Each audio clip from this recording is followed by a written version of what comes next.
Hey IGN, my name is Sam DeLong and I'm a media journalist and content writer with Cerebral Palsy, and this is why I think I would be a good fit over at IGN. I think that we all have different reasons for why we gravitate toward video games. For me personally, it was because growing up with a disability, I wasn't able to play sports, and so there was a definite moment of isolation and finding solace in nerdy things like Star Wars and comic books and video games kind of gave me an even playing field and has been the source of a lot of my friendships. It's how I ended up meeting my wife. I mean, it has been a lifeline. And I started going to conventions and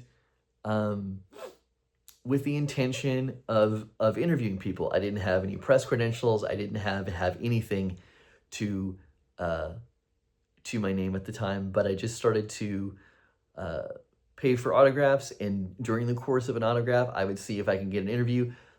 Most of the time, I was told yes. Turns out that voice actors and video game designers and art directors actually really love talking about themselves, and they love talking about the things that they're passionate about to someone who was coming at it from a fan perspective.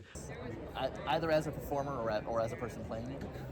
Well, my favorite one as a gamer is Snake Eater. I think that's sort of a perfect game. Yeah. But I love them all, and performance-wise, I really love Metal Gear 4, because Old Snake is just getting older and older as the game goes on. Getting to play that, that very different version of Peter Parker. But, what was that like for you? Kind of the fact that, he was a relatively new character at that point. That's true. Yeah. So whichever way you want to, I think the interesting aspect of the character was he's a little darker, obviously. Sure. A little older, a little more noir, so to speak. Right. Of course. Yeah. And so that was interesting. It was a different take. It sort of represented an evolution of the character into again, sort of a little more somber perspective. Starting kind of with the original series about, and we kind of talked about this a little bit before about the suit. Yes. I wanted to ask, sort of what it was like to put it on for the first time. Is it heavy?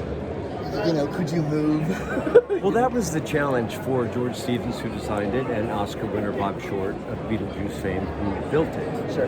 And I think it's kind of cool that both Flash suits, Grant's and mine, were built by and designed by Oscar winners. Right, of course. Colleen Atwood and Bob Short. Right. But by the time I got to putting on the suit, it had been such I don't want to say ordeal, but the first thing they did was they brought me in and they greased me down. I had underwear or whatever, bathing suit. Right. And then they wrapped me in cellophane. Now, I'm not asking a lot of questions at this point.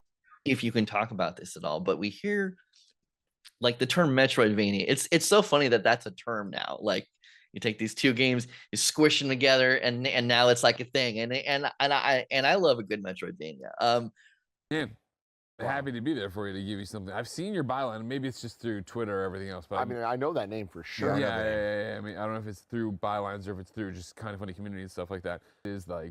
Now it's very well known how tough this is and how hard this is. And you know what I mean? There's that hunger and fire to you when you're starting off that you would go and do whatever. You talk about your excitement for the game, and you put out this really fantastic review that I just got a chance to check out, and it's awesome. And I've been a big fan of your work and the care that you write with.